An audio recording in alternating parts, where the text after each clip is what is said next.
আপনি কি কখনো যাত্রাবাড়ি থেকে গুলিস্তানের এই পথটা একটু থেমে দেখেছেন? প্রতিদিন আমরা এই রাস্তা দিয়ে ছুটে যাই। কেউ অফিসে যাওয়ার জন্য, কেউ ব্যবসার কাজে, কেউ আবার পরিবারের জন্য 2 টাকা বেশি উপার্জন করার আশায়। কিন্তু এই ব্যস্ত রাস্তার প্রতিটি গাড়ির পেছনে, প্রতিটি মানুষের পেছনে লুকিয়ে আছে আলাদা আলাদা গল্প। এই যে সামনে দেখছেন যাত্রাবাড়ি ফ্লাইওভার, দিনের শুরু থেকেই এখানে শুরু হয়ে যায় মানুষের ছুটে চলা। Bus, private car, CNG, motorcycle, rickshaw সবকিছু মিলিয়ে যেন একটা চলমান শহর। কেউ দ্রুত গন্তব্যে পৌঁছাতে চাইছে, কেউ যাঞ্চটে আটকে আছে, আবার কেউ হয়তো রাস্তার পাশে দাঁড়িয়ে অপেক্ষা করছে একটি বাসের জন্য। একজন চাকরিজীবী হয়তো ভাবছেন আজ অফিসে দেরি হয়ে যাবে কিনা। একজন রিকশাচালক ভাবছেন আজকে কত টাকা আয় করতে পারবেন।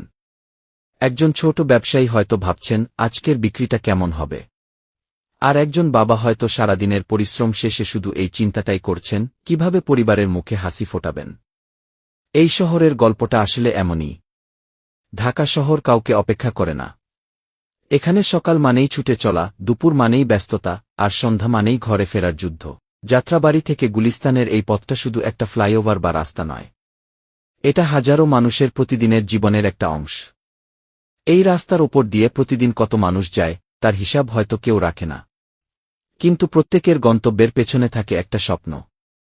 কেউ নিজের জন্য ভালো একটা জীবন চায়, কেউ বাবা মায়ের জন্য কিছু করতে চায়, কেউ সন্তানকে ভালোভাবে পড়াতে চায়, আবার কেউ শুধু চায় দিন শেষে একটু শান্তিতে ঘরে ফিরতে। কখনো কখনো আমরা শহরের ব্যস্ততা দেখে বিরক্ত হয়ে যাই। যানজট, হর্নের শব্দ, মানুষের ভিড়, গরম আর ধুলোবালি সবকিছু মিলিয়ে মনে হয় এই শহরটা যেন শুধু ক্লান্তি আর ব্যস্ততার নাম। কিন্তু একটু অন্যভাবে দেখলে বুঝবেন এই ব্যস্ততার মধ্যেই হাজারো মানুষের স্বপ্ন বেঁচে আছে। একজন মানুষ যখন সকালে ঘর থেকে বের হয় তখন সে শুধু রাস্তায় বের হয় না। সে বের হয় তার পরিবারের ভবিষ্যৎ তৈরি করতে। আর দিন শেষে যখন সে ক্লান্ত শরীরে ঘরে ফেরে তখন তার কাছে সবচেয়ে বড় পুরস্কার হল প্রিয় মানুষগুলোর হাসি। এই কারণেই হয়তো ঢাকা কখনো পুরোপুরি ঘুমায় না। রাতেও কোথাও না কোথাও আলো জ্বলে থাকে। কেউ কাজ করে, কেউ বাড়ি ফেরে, কেউ আবার নতুন দিনের প্রস্তুতি নেয়। যাত্রাবাড়ি থেকে গুলিস্তানের এই পথও তাই প্রতিদিন নতুন একটা গল্প বলে। আজ যে মানুষটা এই রাস্তা দিয়ে যাচ্ছে কাল হয়তো তার জীবন বদলে যাবে। আজ যে মানুষটা ছোট একটা স্বপ্ন নিয়ে ছুটছে একদিন হয়তো সেই স্বপ্নটাই তার পরিচয় হয়ে দাঁড়াবে। তাই পরেরবার যখন এই ফ্লাইওভারের উপর দিয়ে যাবেন শুধু রাস্তার দিকে তাকাবেন না, একবার চারপাশের মানুষগুলোর দিকেও তাকাবেন। হয়তো আপনার পাশ দিয়ে যে মানুষটা যাচ্ছে তার গল্প আপনার থেকেও কঠিন। হয়তো সে হাসছে কিন্তু তার ভেতরে লুকিয়ে আছে অনেক চিন্তা। হয়তো সে ক্লান্ত কিন্তু থামার সুযোগ নেই। কারণ জীবনের দৌড়ে সবাইকে এগিয়ে যেতেই হয়। এই হলো আমাদের ঢাকা।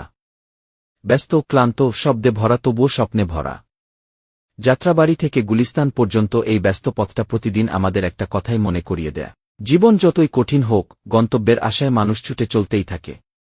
আপনার গন্তব্য কোথায়? আর আপনার স্বপ্নটা কি? কমেন্টে জানাবেন।